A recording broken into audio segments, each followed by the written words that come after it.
Hi, Pete Morris, Shooting Sports Magazine, or should I say, g'day mates. Sorry about that guys, but this is something quite special.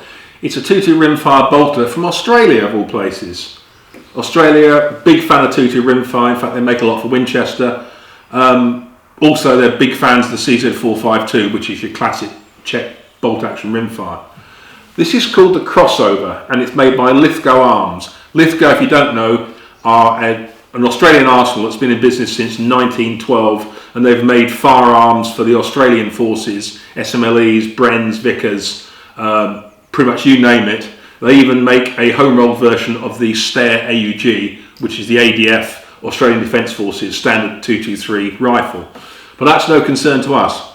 The CrossOver is because it's a sporter and we're sport shooters.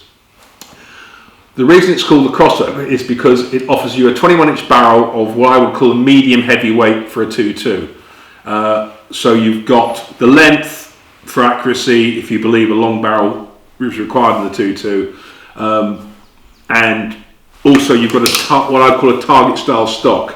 Heavy here, little grasping hook, length to pull spacers, nice pistol grip, and a reasonably square M4 up front.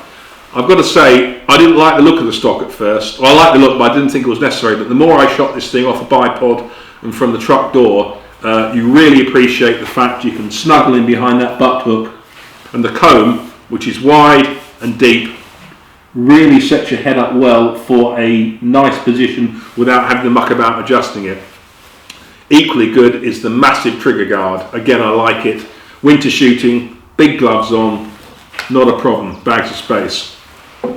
If you can look at the barrel, I don't think you can see it on the video, but it's cold hammer forged, that's how you produce it. Basically, a billet of steel comes in, they put a mandrel in the middle and they hammer the crap out with hydraulic hammers and it extends it, and this rather attractive swirling pattern is the result. Both the barrel, the receiver, the mounts and the bolt handle are finished in Cerakote titanium, which gives that silver finish.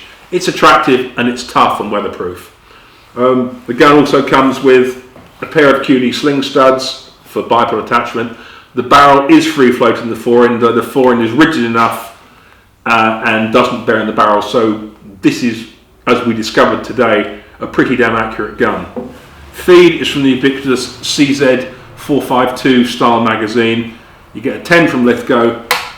I hooked off one of my 10-shot polymers from my CZ varmint, and it fits in the same and feeds the other one, so that's pretty good. Most bolt guns don't think too much about locking. Usually they use the bolt handle that goes down into a slot in the frame. Not the CrossOver. If you can see, there's 3 rotary locking lugs here, which means the action is secured as it would on a centre fire, where it locks forward and locks to the rear. This also gives a quite short 60-degree bolt lift. If you watch, you can see bolts down, I lift up, nice and easy, nothing too hard from the hand. So basically, like this, boom, boom, boom. Nice and smooth. There's a safety catch on the right, just typical 2-position, safe, fire. It's a little bit noisy, which will probably wear in. The other nice thing is that Lithgow, they don't put sights on a gun like this, which you don't need. It comes with steel weaver bases, so scope mounting isn't a problem. On that front, the importers Highland Outdoors sent me a Nico Sterling 4-16x44 Target Master, and up front I put the new ATEC Wave Rimfire moderator, which I just got in from Jackson Rifles. It's the replacement for the SAK, which most of us know have been around for years. First impressions, a very well made gun. Trigger's nice, brakes at 2 kilograms, which is 4.4 pounds. It's a smooth brake, virtually no movement. If you want it lighter, which frankly I don't think you need because it is a very nice unit, Lithgow will supply a spring that knocks that weight down to 1 kilogram. Okay, I think I'll stick with this because it's running in now and it's proven a really good trigger.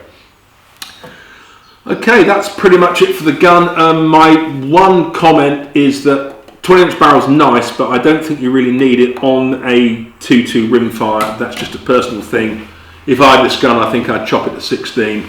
But I say this in defence of what I just said, is that Lithgow also offer the Crossfire in 17 HMR, the new favourite, and 22 Winchester Magnum, the two Magnum rimfires. And what they've done, they've built the chassis to take these larger rounds. The magazines, you can use again the CZ Magnum magazines. All you do is take the action out of the stock, and this little block here is pinned in. You pull the pin out, remove that, and that gives you the extra length to use the longer Magnum magazines.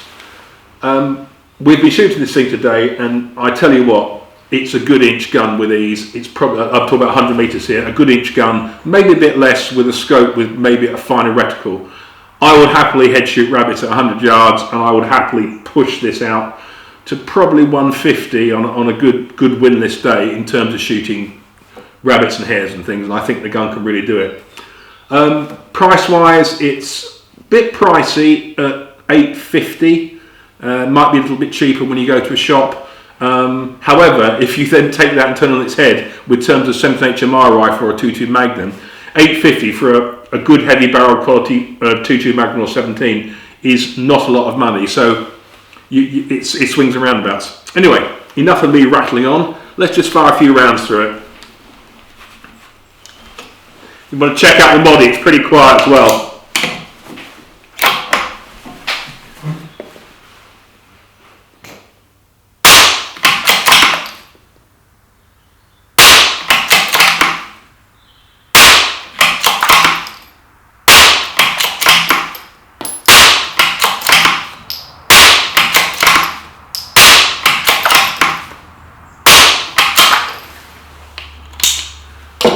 And there you have it, the Lithgow CrossOver.